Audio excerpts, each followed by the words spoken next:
आइए मेरे प्यारे बच्चों, आज हम करते हैं केमिस्ट्री टॉपिक के बारे में, जिसके अंदर हम आज सीखेंगे किसी भी मॉलिक्यूलर कंपाउंड का मास कैसे फाइंड करना है। If you want to find the mass of any compound then you can find easily.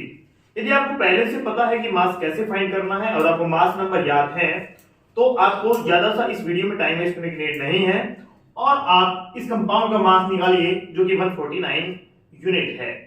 You denote करता है यूनिफाइड मास को। शायद आपको अगर पहले से पता है तो इस वीडियो को बिना देखे आप इसका मास फाइंड कीजिए और इस वीडियो को स्किप कर दीजिए। अगर आपको इसका मास फाइंड करना नहीं आता तो मेरे बच्चों आइए आज हम कंटिन्यू करते हैं क्लास को और सीखते हैं कि किसी भी कंपाउंड का मास कैसे फाइंड किया जा सकता है। एक सिंपल सी बात है केमिस्ट्री के अंदर, केमिस्ट्री का बेस करने के लिए अगर आप क्लास 9 से शुरू करते हैं या फिर अगर सीबीएसई और आईसीएसई स्टूडेंट्स की बात करता हूं जिसके अंदर 7th और 6th से भी स्टार्ट हो जाता है टॉपिक, एक वर्ड आता है एलिमेंट। आपके पास जैसे कि आपको पता है हमारे मॉडर्न पीरियोडिक टेबल के अंदर 118 एलिमेंट्स हैं और 118 एलिमेंट्स में 92 elements are metal and 26 are others. If I am just discussing about the 26, then there is non-metals and metalloids also.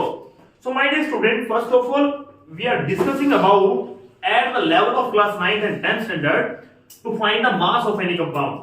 यदि इससे कोई भी आप किसी भी कंपाउंड आपके पास है उसका मास फाइंड करना है आपको, तो मास कैसे आप फाइंड करेंगे और उस मास को फाइंड करने के लिए आपके पास सबसे पहले क्या क्या नेसेसिटी नीड होनी चाहिए उसके बारे में बात करते हैं। अगर मैं बात करता हूं सबसे पहले कि आपको क्या क्या चाहिए इसके अंदर से और किस किस प्रकार से आपको मास निकालना है, आइए हम शुरुआत करते हैं।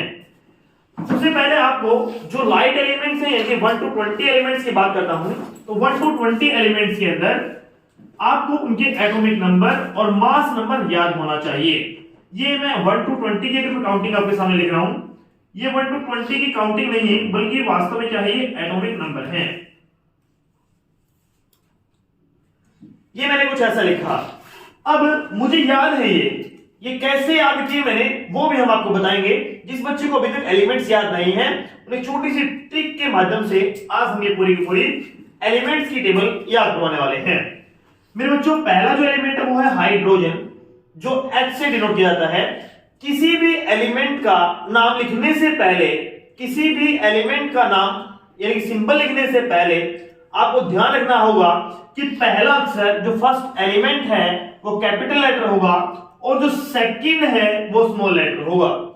जिस एलिमेंट के अंदर ओनली सिंगल लेटर है, जिस एलिमेंट के अंदर ओनली सिंगल लेटर है वो सिंगल लेटर कैपिटल में आएगा और अगर दो एलिमेंट हैं, दो लेटर हैं यानी कि तो फर्स्ट कैपिटल में और दूसरा स्मॉल लेटर में आएगा। तो मेरे बच्चों जो फर्स्ट है hydrogen, helium, lithium, beryllium, boron, carbon, nitrogen, oxygen, fluorine, neon, sodium, magnesium, aluminium, इनको मैं आगे लेता हूं, 15 तक यहां लेता हूं। उसके बाद सिलिकॉन, फास्फोरस,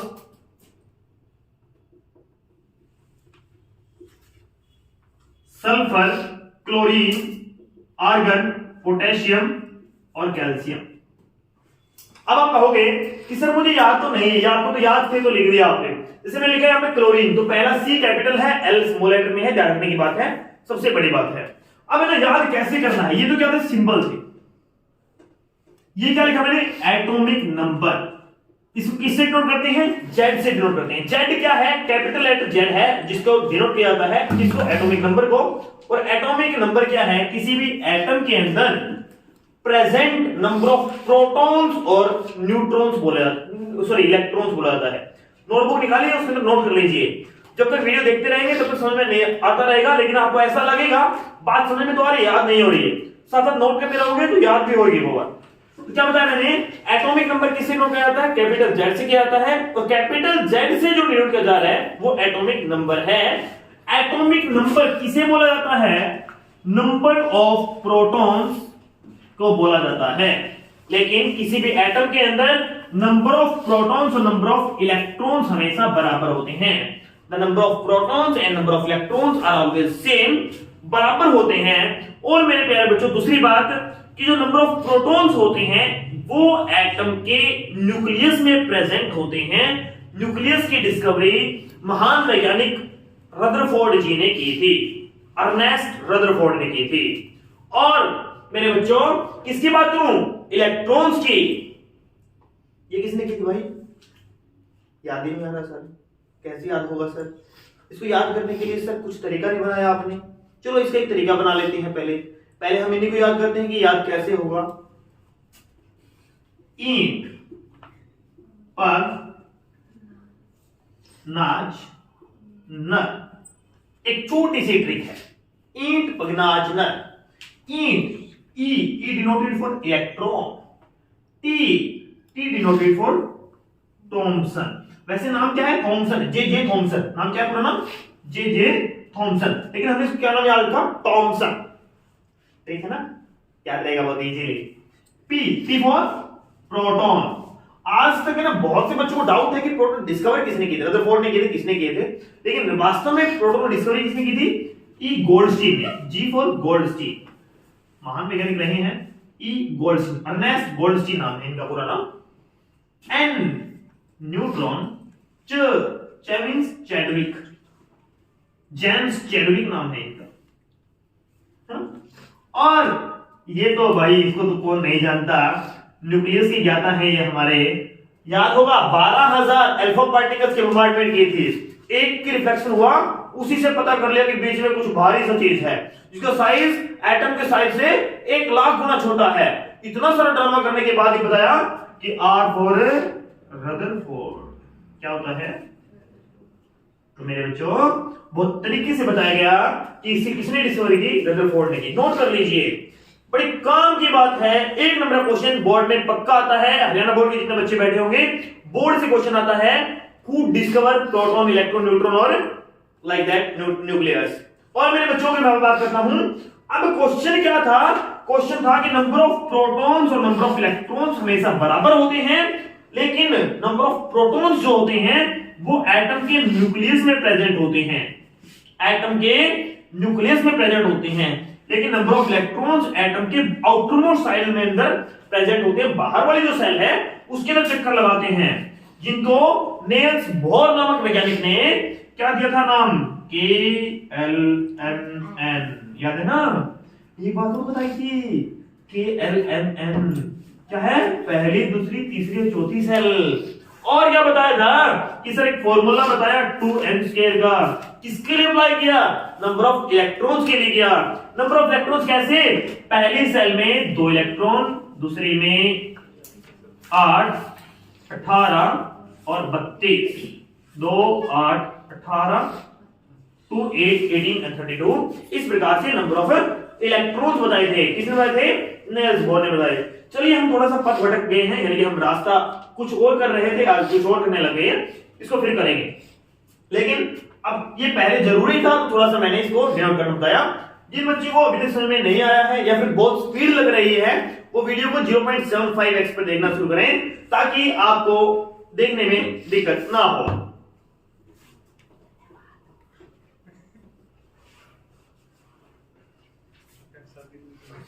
अब बात आई थी क्या है, इनको याद कैसे करना है सर? इसके लिए एक छोटी सी ट्रिक है। इसकी भी एक ट्रिक है। हाय, हेलो, लिसन,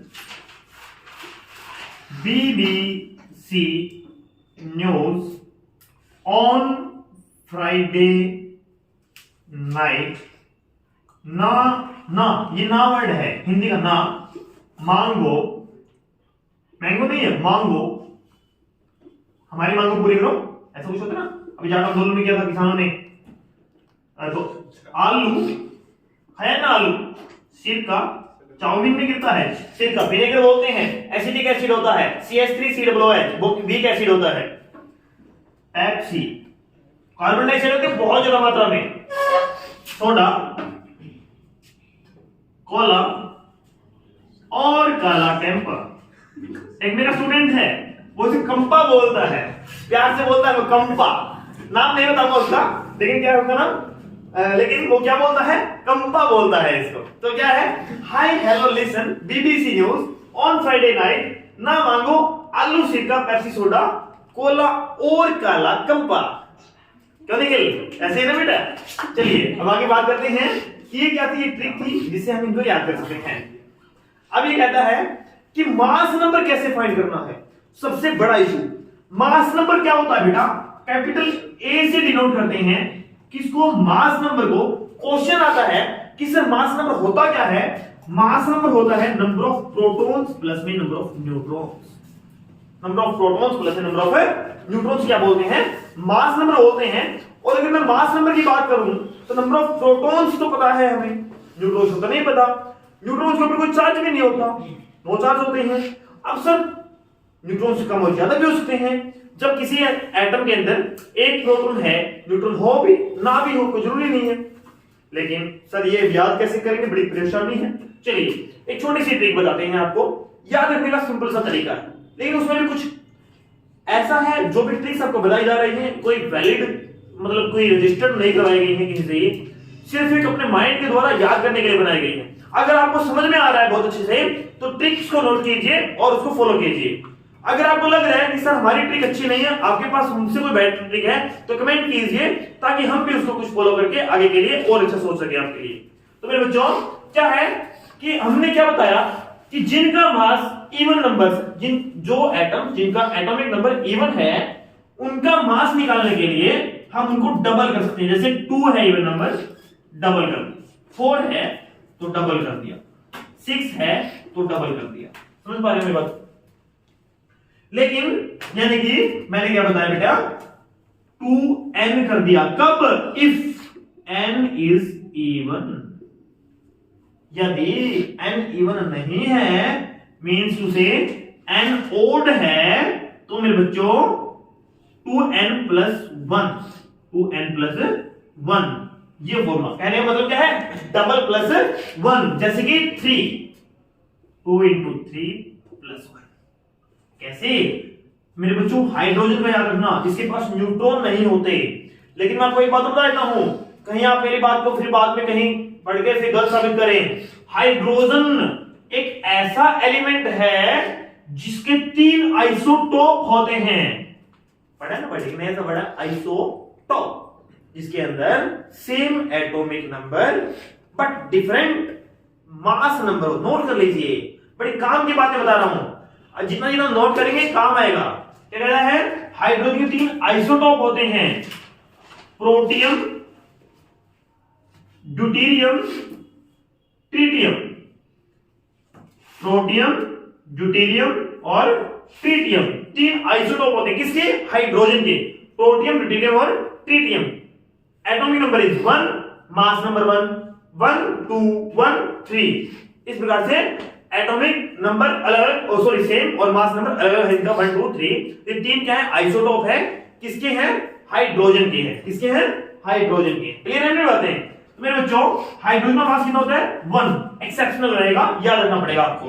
इसे कितना होता है, 4 7। अब Be कितना है, Be बेरिलियम, इसका वैसे कितना होना चाहिए, 8, सॉरी 2 4 जो है ना, 2 4 8 होना चाहिए। कितना होता है लेकिन इसका 9 होता है। 9 एक्सेप्शनल है, 1 एक्सेप्शनल आ गया ना। जितने जितने एक्सेप्शंस आएंगे उनको मैं सर्कल कर रहा हूं, याद रखना पड़ेगा आपको कि सर एक्सेप्शन है ये। एक तो आया हाइड्रोजन वाला, एक आया बेरिलियम वाला। 5 2 into 5 plus 1 that is 11, 6 2 into 6 that is 12, 2 into 7 plus 1 आना चाहिए ना, 2 into 7 plus 1 आना चाहिए। लेकिन ये भी क्या आएगा, एक एक्सेप्शन आएगा, 2 into 7 का कितना आएगा, 14 आएगा, जो कि एक्सेप्शन है। और एक्सेप्शन कितना है कि इसका ओड नंबर है, और इसके लिए कितना आएगा, 14 आएगा।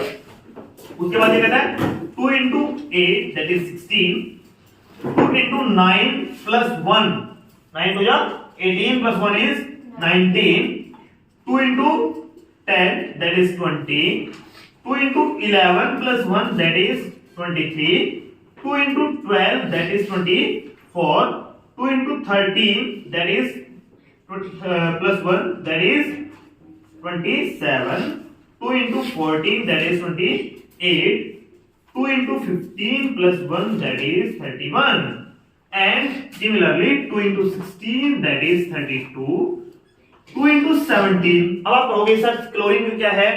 क्लोरीन का मास होता है 35.5। कितना होता है? 35.5। अब आप कहोगे सर ये कैसे आया? क्लोरीन का जो मास है, क्लोरीन के दो आइसोटोप होते हैं, क्लोरीन के दो आइसोटोप होते हैं, क्लोरीन 1735 और क्लोरीन 1737। इसका जो मास है 75% और 25% यूज होता है, इसलिए उनका अगर आप एवरेज निकालोगे तो एवरेज में कितना आता है? 35.5 आता है। तो क्लोरीन का मास एक्सेप्शनल है, आपको याद रखना पड़ेगा 35.5 होता है बेटा। कितना होता है? 35.5। एक बात और, क्या आर्गन और कैल्शियम, आर्गन और कैल्शियम दोनों आइसोबार हैं। थोड़ी देर पहले एक वर्ड बोला था मैंने, आइसोटोप। आइसोटोप, आइसोटोप में क्या होता था? Atomic number same, mass number different. Atomic number same, mass number different. अब एटॉमिक नंबर सेम था तो क्या था? आइसोटोप वर्ड था, ये मैंने लिख दिया है। अब की बार कहता है मास नंबर सेम, लेकिन एटॉमिक नंबर क्या रहेगा बेटा? डिफरेंट। क्लियर है ना? इसके ऊपर रूल अप्लाई हो रहा है 22 जा 40, रूल अप्लाई हो रहा है, लेकिन इसके ऊपर रूल अप्लाई नहीं हो रहा। लेकिन आपको याद कैसे रखना है? आइसोबार के अकॉर्डिंग याद रखना है। ये दोनों वर्ड क्या है? मैंने क्या लिख दिया? आइसोबार। इसके ऊपर रूल अप्लाई होगा 2 into 19 plus 1 that is 39, that is 30। there is no any circle because that apply rule। तो मेरे बच्चों जिनके ऊपर मैंने सर्कल किया या फिर इनको मैंने अलग से हाईलाइट किया वो क्या है? कुछ अलग है, एक्सेप्शनल केस है। अदरवाइज बाकी सारे के सारे एलिमेंट्स हमारे पास क्या थे? जो है वो सेम शो करते हैं। क्लियर है बातें? अब क्या है, जब तक मुझे ये याद नहीं होंगे मास नंबर, तब तक मैं किसी भी एलिमेंट का मास फाइंड नहीं कर सकता। Is clear? हमारी बातें डाउट है? तो आइए अब हम क्या करते हैं, किसी भी एलिमेंट का मास फाइंड कर सकते हैं। तो आइए पहले बात करते हैं, या आपने अगर नोट कर लिया है तो बहुत बढ़िया बात है, किसी बच्चे ने नोट नहीं किया है तो स्क्रीनशॉट ले सकते हैं आप, या फिर आप ये वीडियो को कैप्चर कर सकते हैं। तो आइए हम क्या करते हैं, अब हम मास फाइंड करते हैं किसी भी एलिमेंट का। कैसे करते हैं उसके बारे में थोड़ा सा देखने ध्यान से।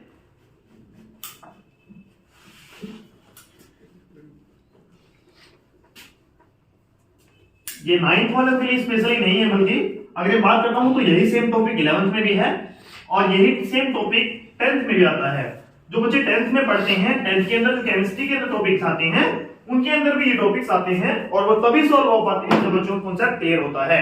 तो मेरे बच्चों अब जैसे क्वेश्चन आता है कि सर H2O है, एक बच्चा है मेरे पास, उसने क्या किया, एक बार क्वेश्चन टेस्ट के अंदर नए स्पेक्स लगे थे उसको, तो उसने क्या किया, टेस्ट के अंदर H2O की जगह HO2 लिख दिया और कहता है सर क्या हो गया, दो ही तो आगे पीछे किया है, क्या ऐसा पॉसिबल है?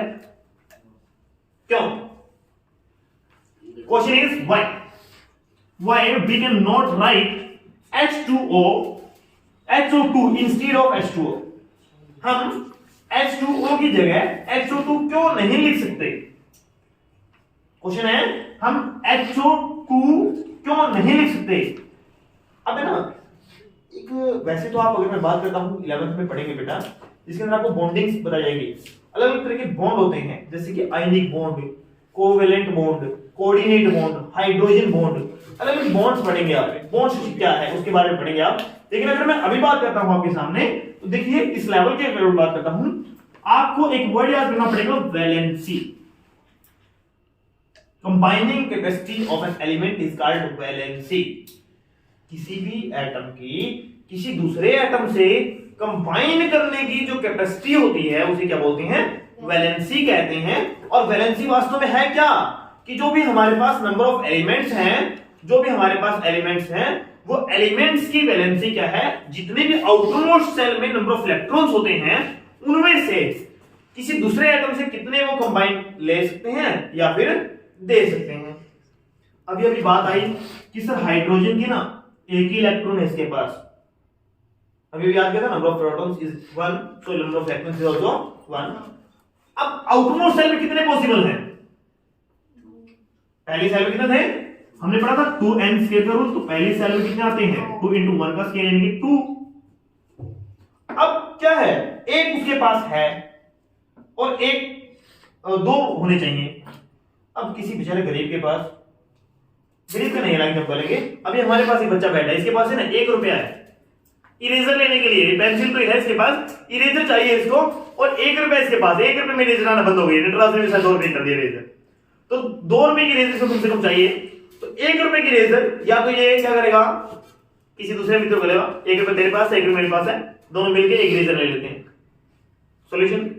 और उसको जब आपको जरूरत पड़ी हम यूज कर लेंगे, उसको भी जरूरत पड़ी हो तो भी यूज कर लेंगे। या फिर दूसरा सॉल्यूशन क्या, ले भाई 1 रुपया तू रख ले, जब जरूरत पड़े तो इरेजर दे दियो, नहीं तो नहीं दियो। आई बात समझ में? सिंपल भाषा में क्या है, इलेक्ट्रॉन्स कैन बी डोनेटेड और गेनिंग इन दैट केस, यानी कि ये इसके बेचारे के पास 1 इलेक्ट्रॉन है ना, ये 1 इलेक्ट्रॉन को लूज भी कर सकता है और गेन भी। जब लूज करेगा तो इसके पास क्या है, अभी के लिए हाइड्रोजन की बात करता हूं, 1 प्रोटॉन है 1 इलेक्ट्रॉन है, न्यूट्रॉन तो है ही बेचारे के पास 0 है, मास नंबर 1 है ना।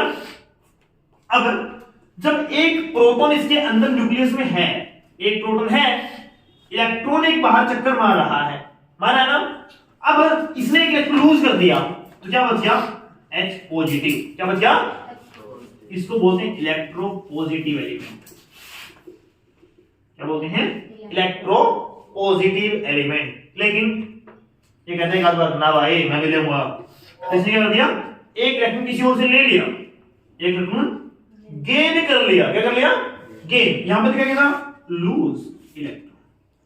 अब जब गेन कर लिया तो क्या किया, एक लिया किसी से, अब एक बंसलती से ले लिया, तो बंसलती से एक इलेक्ट्रॉन लिया तो मतलब क्या कर लिया, इलेक्ट्रॉन, प्रोटॉन तो 1 इलेक्ट्रॉन, समझ पा रहे हो ना। मेरे पास 1 रुपया था, 1 रुपया और उधार ले लिया तो भाई कर्जा चढ़ गया ना। अब जो कर्जा आया मींस मैं किसी का कर्जदार, कर्जदार को हिंदी में बोलते हैं ऋणी, ऋणी, और ऋणी मतलब नेगेटिव, ऋणात्मक चार्ज, यानी कि H नेगेटिव बनाता है। जो H पॉजिटिव होता है वो अकेला एग्जिस्ट नहीं करता, इसलिए H पॉजिटिव हमेशा पानी के साथ मिलकर के H3O पॉजिटिव बना लेता है, जिसका नाम होता है बेटा हाइड्रोनियम आयन। क्या होता है, हाइड्रोनियम आयन, ठीक है, समझ पा रही हो। अब ये कहता है ये H नेगेटिव है, ये भी अकेला एग्जिस्ट नहीं करता, लेकिन फिर भी कभी कभी करता है तो इसको हाइड्राइड बोल देते हैं। 17th ग्रुप है फसल ब्राइट हैलोजन ग्रुप बोलते हैं, उस फैमिली में आ जाता है उस टाइम, और हाइड्राइड में काउंट होता है। और क्या करता है ये ऑक्सीजन के साथ कंबाइंड होकर के, ऑक्सीजन के पास क्या होता है, ऑक्सीजन वाला भी शरारती है, उसके पास क्या होते हैं 8 प्रोटॉन 8 इलेक्ट्रॉन होते हैं, पहली सेल में 2 इलेक्ट्रॉन, दूसरी में 6। अब 6 इलेक्ट्रॉन है तो पॉसिबिलिटी क्या है, 2 इलेक्ट्रॉन किसी से ले लेगा, कितने पूरे करने हैं 8। अब पहले से 6 हैं, 2 और लेने हैं, जब 2 लेने हैं इलेक्ट्रॉन तो क्या करेगा वो, किसी से इलेक्ट्रॉन गेन करेगा, क्या करेगा, गेन, जैसे जैसे इलेक्ट्रॉन क्या करेगा, गेन करेगा, तो गेन करने का मतलब क्या है, नेगेटिव चार्ज उसके पास आएगा, क्या आएगा O2 नेगेटिव, क्या आएगा O2 नेगेटिव। जब O2 नेगेटिव बनाएगा तो ये इसके साथ पकड़ लेता है। अब गेन करना है ना, तो गेन करने में क्या हुआ, देने वाला चाहिए कोई। अब जिसने इलेक्ट्रॉन लूज किया, लूज किसने किया, हाइड्रोजन ने किया, हाइड्रोजन ने लूज कर दिया तो यानी कि H पॉजिटिव इससे जुड़ गया, एक हाइड्रोजन था बेचारा, एक अपना इलेक्ट्रॉन दे दिया, ले भाई और चीज पकड़ ले तू, है ना। अब ये धनी बच्चा है, ये गरीब है, इसने अपना इलेक्ट्रॉन इसको दे दिया। अब दे दिया तो क्या बनाया, इसके पास इलेक्ट्रॉन कितने हो गए, 9, 8 प्रोटॉन 9 इलेक्ट्रॉन, इसके पास इलेक्ट्रॉन 0। समझ पा रहे हो, क्या करेंगे, दोनों इकट्ठे बैठ जाएंगे, फिर भी एक तो नेगेटिव रहेगा, एक नेगेटिव हो गया इसके ऊपर, तो इसे बोलते हैं हाइड्रोक्सिल आयन। क्या बोलते हैं, हाइड्रोक्सिल आयन। मेरे बच्चों ऐसे तो बहुत लंबा टॉपिक है, बेसिक से समझाने की कोशिश कर रहा हूं, बिल्कुल जीरो से उठाने की कोशिश कर रहा हूं। जिन बच्चों ने 9th में अभी तक कुछ भी नहीं किया और एग्जाम बहुत नजदीक है, उनके लिए बता दूं कि मोस्ट इंपोर्टेंट टॉपिक है। जिन बच्चों को 9th और 10th में केमिस्ट्री करनी है और उसके बाद भी अगर आपने केमिस्ट्री पढ़नी है, उसके लिए सबसे मोस्ट इंपोर्टेंट टॉपिक है ये। और इसको टॉपिक के करने से आपकी आगे वाली केमिस्ट्री स्ट्रांग होने की संभावना बढ़ जाती है। देखिए अब क्या है, हाइड्रोजन के पास एक वैलेंसी है, ऑक्सीजन के पास 2 है, और मेरे बच्चों आपस में कंबाइंड होते हैं तो H2O बनाते हैं। 2 ऑक्सीजन अकेले एक हाइड्रोजन के साथ अटैच नहीं हो सकते, लेकिन एक ऑक्सीजन के साथ 2 हाइड्रोजन अपने अपने इलेक्ट्रॉन लूज करके क्या कर सकते हैं, HO2 बना सकते हैं, H2O बना सकते हैं सॉरी। और H2O क्या है, वाटर का फॉर्मूला है, जो कि स्पेसिफाइड फॉर्मूला बोला गया है। क्वेश्चन था आज का हमारा कि हमें H2O का मास कैसे फाइंड करना है। तो आइए मेरे प्यारे बच्चों, आइए आज हम करते हैं H2O का मास फाइंड। जो भी एलिमेंट आपको दिया मिलता है पहले उसका मास लिखेंगे हम। The mass of hydrogen is 1 AMU U। AMU means to say atomic mass unit, U means unified mass, U means unified mass। तो H का मास कितना है 1U।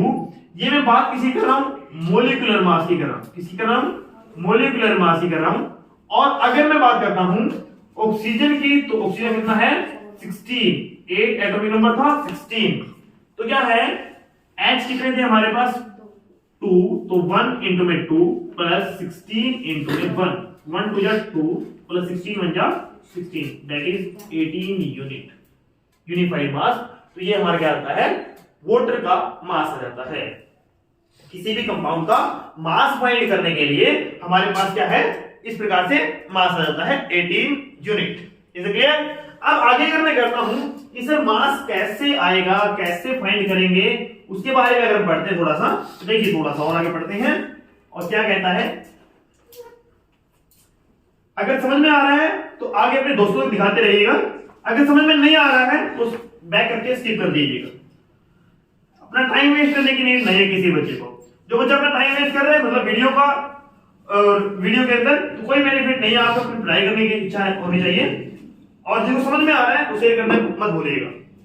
आगे देखिए अब क्या है, मेरे पास क्या दिया गया NH, नाइट्रोजन और हाइड्रोजन। नाइट्रोजन की वैलेंसी कितनी है 3, हाइड्रोजन की कितनी है 1, और क्या मिला है NH3। एक बात और बताता हूं मैं आपको, हमेशा इलेक्ट्रोपॉजिटिव एलिमेंट्स को पहले लिखा जाता है, इलेक्ट्रोनेगेटिव को बाद में। उस लिहाज से हाइड्रोजन को यहां लिखना चाहिए था, नाइट्रोजन को यहां पर, लेकिन नाइट्रोजन एक हैवी कंपाउंड होने के कारण अमोनिया बना लेता है, और इसको हम पहले लिखते हैं। ये किसका फॉर्मूला है बेटा, अमोनिया। क्लियर है?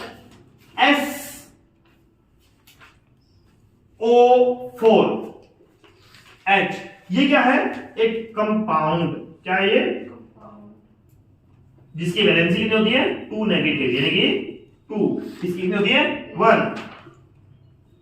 H2SO4, H2, अगर SO3 की बात करो तो भी 2 होती है, H2SO3।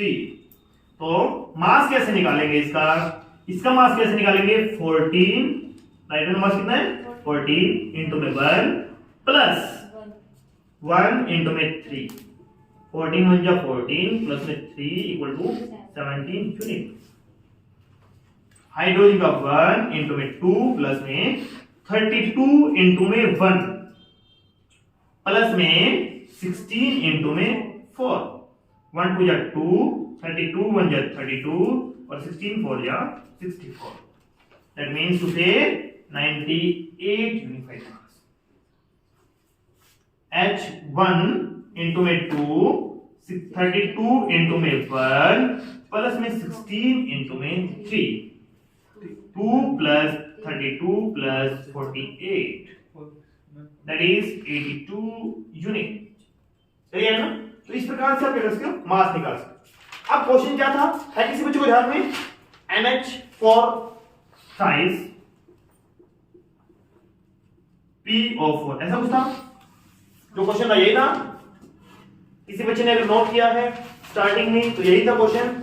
ऐसे क्वेश्चन कैसे करेंगे, 14 इंटू में 1 यहां पर है, जो ब्रैकेट लगती है वो पूरे कंपाउंड की साइज कर जाता है 3 प्लस में हाइड्रोजन 1, 4 3 जा 12 प्लस में 31 इंटू 1 प्लस में 16 इंटू में 4 that is 42 that is 12 that is 31 that is 64 2 plus 2 4 plus 1 5 और 4 9 6 3 9 10 और 4 14 that is 149 unit that is the mass of NH4 size PO4 मेरे बच्चों किसी भी कंपाउंड का मास अगर आपको निकालना है तो इसी तरीके से आपको पहले करना है जो ब्रैकेट से बाहर है उनको टोटल मल्टीप्लिकेशन करना है फिर उनको ऐड करना है गलती जहां पर करेंगे आप उनको ऐड करना है इस प्रकार से अगर आप करते हैं तो आपके क्वेश्चंस क्या हैं सॉल्व होते रहेंगे जो भी आपके डाउट्स आते हैं या फिर क्वेरीज आती हैं आप कमेंट कीजिए और हम उनको फिर आपको रिप्लाई में शोर करेंगे okay thank you and have a nice day नेता ने यार